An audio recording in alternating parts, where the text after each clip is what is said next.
अपनी वाणी से भगवत गुणानुवाद करके विषयों में भूले हुए जीवों को भगवत मार्ग में चलाने वाले श्री जी के प्रसाद। महारानी जी के श्रीअंग वस्त्र है।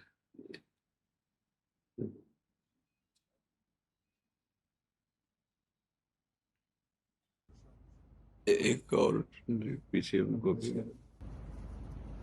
तीर्थराज प्रयाग से है। जी जी, बड़ी तो मन करता हमारा जी निकट से आके कि आपको तकलीफ नहीं देना चाहिए। नहीं, कोई तकलीफ नहीं। आप कभी भी आइए, कभी भी आइए।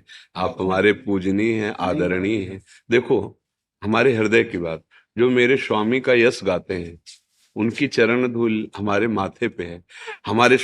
हमारे स्वामी का यश गान करने वाले स्वामी के समान ही हमारे पूज्य भूरिदा जना। आपको भगवान ने सौभाग्य दिया है यश गान करने का। आप बड़े भाग्यशाली हैं। बस उसका उद्देश्य केवल स्वामी की मुस्कुराहट हो जाए, बस बात बन जाएगी। अगर उद्देश्य हो जाए ना, हाँ, हमारे स्वामी का यश गान करते हैं, हम अपने स्वामी के समान ही आपको देखते हैं कि प्रभु का यश गान। बस शब्द इसलिए यहाँ लड़खड़ा जाता है कि अगर उद्देश्य कुछ और हुआ तो समय लग जाएगा, और उद्देश्य ना हुआ तो ये गाथा ही आपको भगवत प्राप्ति करा देगी, और ये गाथा ही आपका यश त्रिभुवन में विस्तार कर देगी। ये छोटी बात नहीं, भगवत यश गुणगान करना। लाखों जीव जो भूले हुए माया में हैं, वो आप लोगों के श्रीमुख से सुनकर भगवान की महिमा जानते हैं, भगवान के नाम को जानते हैं। और आप लोगों से प्रार्थना भी यही है कि अधिक से अधिक नाम में लगाने की चेष्टा कीजिए, क्योंकि अन्य साधन कलयुग के द्वारा ग्रसित हो चुके हैं, जिनको संपूर्णतया करके भगवत आराधना में सफलता प्राप्त करना बड़ा कठिन है। सहज सरल बात है, राम कृष्ण हरि, बस नाम। सब सत्संग, सब कथा, सबका सार नाम।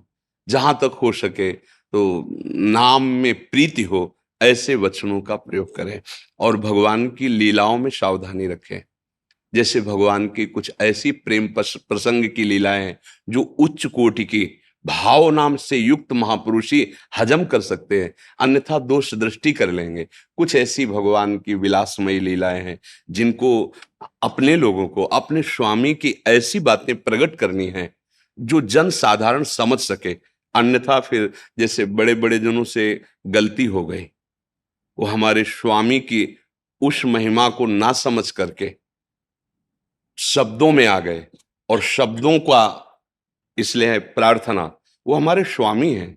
उनकी पर्सनल जो एकांतिक प्रेम विलास लीला, उनका एकांतिक प्रेम विलसन है, वो एकांतिक महाभागवत जन ही जानते, जन साधारण नहीं। इसलिए हमें ये प्रवीणता रखनी है कि अपने स्वामी की कौन सी लीला, कौन सी बात के जन अधिकारी जिसको हम दे, अन्यथा उसे गुप्त कर। भगवान व्यासदेव जी ने तो सब कुछ स्पष्ट लिख दिया है, पर सबको ये अधिकारी थोड़ी है। अब देखो, गोपाल शास्त्र नाम पढ़कर उसमें अधिकार कहते, गीता जी को पढ़कर देखो अंतिम में कहते ऐसे ऐसे को मत सुनाना। तो भगवान के उन रहस्यों के आप ज्ञाता है, भगवान की विलासता वर्णन है, बलराम जी की, श्री द्वारिकाधीश जी की, भगवान की विविध एकांतिक लीलाएं, वो सब अधिकारी थोड़ी है। हाँ, समाज को भगवान की महिमा, भगवान के नाम की महिमा, भगवान की लीला श्रवण कथन की महिमा, बस। भगवान के प्रेम विलास की बात तो प्रेमी जनों में ही, वो सबके बीच में नहीं। तो जैसे वचनों का प्रयोग किया गया तो हृदय जला। आपकी वाणी से एक नास्तिक के हृदय में आस्तिकता आनी चाहिए हमारे प्रभु की। एक जो भूला हुआ जीव उसको लगे भगवान, और आप जब ऐसे बोलेंगे भगवान के विषय में, तब तो फिर उद्देश्य कैसे बन पाएगा आपका।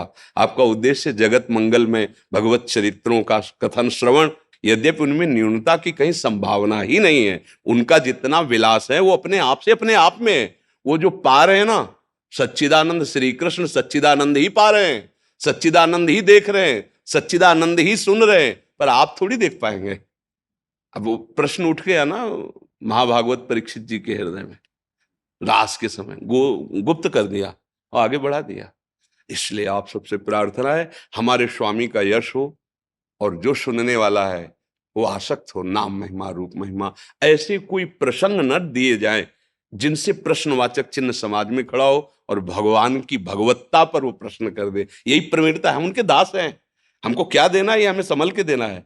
शास्त्र तो हमारे पास खजाना है, पर हमको क्या देना है ये देखना है। ऐसी दवा नहीं देनी कि रोग और बढ़ जाए, हमें तो रोग मिटाने वाली दवा दे ली है। धन्यवाद, धन्यवाद, धन्यवाद।